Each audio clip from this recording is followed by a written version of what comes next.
물. 이거 들고 다니는 분들 많았었잖아요. 피부 미용 이런 거에 좋다고. 특히 이제 여성분들 하루에 1.5리터 마셔야 된다, 2리터 마셔야 된다.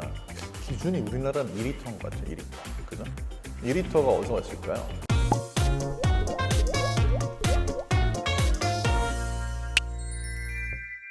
언제부터 이런 말이 시작이 됐을까? 이게 정확히는 아무도 모르거든요. 미국에서 시작이 된 것 같아요. 왜냐하면 이게 영어로 하면 8x8 룰이라 그래가지고 영어권에서 이제 8온스짜리 컵, 240ml짜리 컵으로 하루 8잔 마시면 좋다.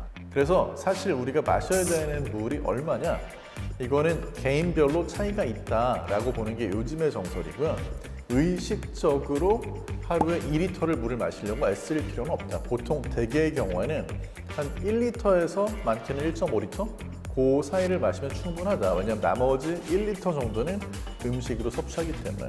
그러니까 이제 여기서 음식이라는 거는 기본적으로 과일, 채소, 밥 할 거 없이 거기에 들어있는 수분, 예를 들면 채소 같은 경우에 90%가 물이잖아요. 이제 다 그게 포함이 된다는 거고요. 커피, 우유, 차 이런 것들 다 수분에 포함시킵니다. 물을 의식적으로 하루에 2리터를 채워서 마시려고 이 생수로 4병 마셔야지 이렇게 하실 필요는 없을 것 같아요. 다만 노년층으로 가면 갈수록 탈수 증상에 대해서 좀 둔감해지고 물을 마시려는 거에 대한 욕구가 조금 줄어든다라는 말이 있거든요. 나이가 들어서도 물을 충분히 마시는 사람이 그렇지 않은 사람보다 조금 더 건강한 노년기를 맞이하더라. 나이가 들수록 좀 더 마셔야지 하는 생각을 하는 거는 도움이 될 수 있다. 전날 과음을 하게 되면 다음날 탈수 증상이 나타나거든요. 탈수 증상을 우리가 가장 쉽게 몸에서 체험할 수 있는 건 어디냐면 피부에서 제일 극명하게 느낍니다. 물론 뇌에서도 느끼니까 물 많이 마시고 싶은 갈증이 생기는데 피부가 바싹바싹 마르고 막 얼굴이 당기죠. 왜 그러냐면 피부라는 게 우리 몸에서 가장 커다란 장기 중에 하나예요. 그래서 4kg 정도 되거든요. 그러다 보니까 물이 모자랄 때 그거를 말 그대로 피부로 느끼는 거죠. 그리고 이제 많은 분들이 궁금해하시는 것 중에 하나인데 약 먹고 나가지고 물 너무 많이 마시면 물에 녹아가지고 약이 더 빨리 빠져나갈까 봐 걱정하는 분들 계시거든요. 그런 일은 안 생겨요.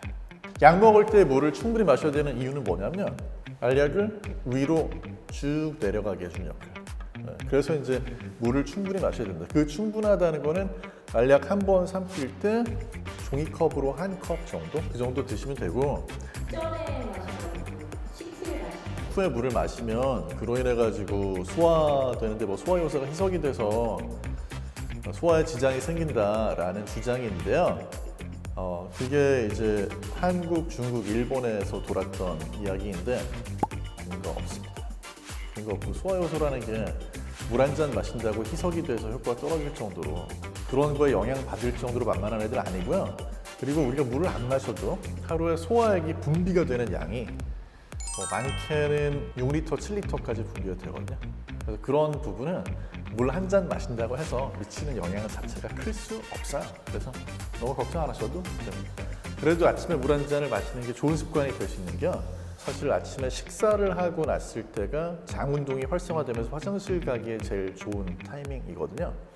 그러니까 그런 부분에서는 아침에 일어나서 식사를 안 해도 물 한 잔만 마셔도 변이가 생긴다고 그러잖아요. 이제 그런 분들도 계신 것 같아요. 그래서 만약에 나한테 그런 유익한 효과가 있는 것 같다라고 한다면 물 마시면 좋고, 저는 사실 물 언제 제일 많이 마시냐면 글 쓸 때.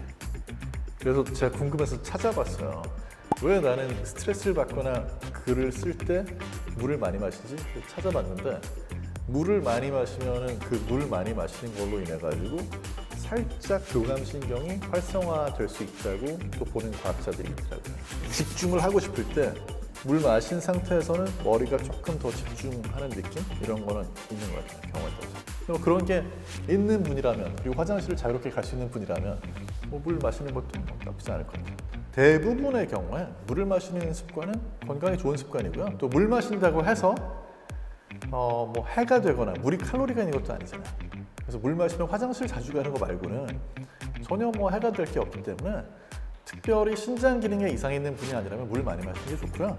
특히 나이가 드실수록, 그리고 날씨가 더울 때, 그러니까 더운 여름에는 우리가 수분하고 염분을 보충해줘야 될 수 있기 때문에 그럴 때 이제 물, 음료 이런 거 많이 마시는 게 건강을 지키는 데 도움이 될 수 있습니다. 그래서 뭐 딱 정해놓고 내가 오늘 몇 리터 마셨지? 이렇게 하실 필요는 없지만 물을 충분히 마시는 건 여전히 건강에는 좋은 습관이다. 이렇게 생각하시면 될 것 같습니다. 수분 섭취. 수분 섭취의 목적으로는 그냥 물을 마시는 게 좋죠. 그런데 이제 어떤 생각을 하셔야 되냐면 예를 들어서 우리가 몸에서 물만 빠져나가는 경우는 없거든요. 땀을 맛을 보면 짜잖아요.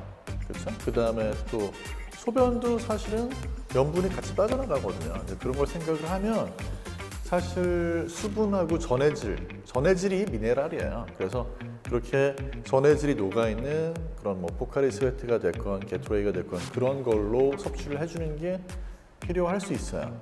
설사를 많이 한다. 그러면 사실은 설사 때문에 사람이 죽는 경우는 별로 없어요. 하지만 설사로 인한 탈수 때문에 죽을 수 있어요. 그러니까 그때 탈수라는 거는 당연히 그냥 물만 빠져나가는 게 아니고 물하고 전해질이 함께 소실이 되는 거기 때문에 그때는 물만 마시는 것보다는 전해질을 함께 섭취하는 게 좋아요. 그래서 사실 이제 해외에는 약국에 가보시면 그런 탈수 증상이 있는 분들을 위한 전해질을 보충하는 그런 음료들이 또 나와 있어요. 경우에 따라서는 포카리 스웨트라든지 아니면 게토레이 같은 것들이 사실 내가 좀 탈수 증상이 있는 것 같아 라고 할 때는 그냥 물도 괜찮지만 경우에 따라서는 그런 것들을 마시는 게 좀 도움이 될 수도 있습니다.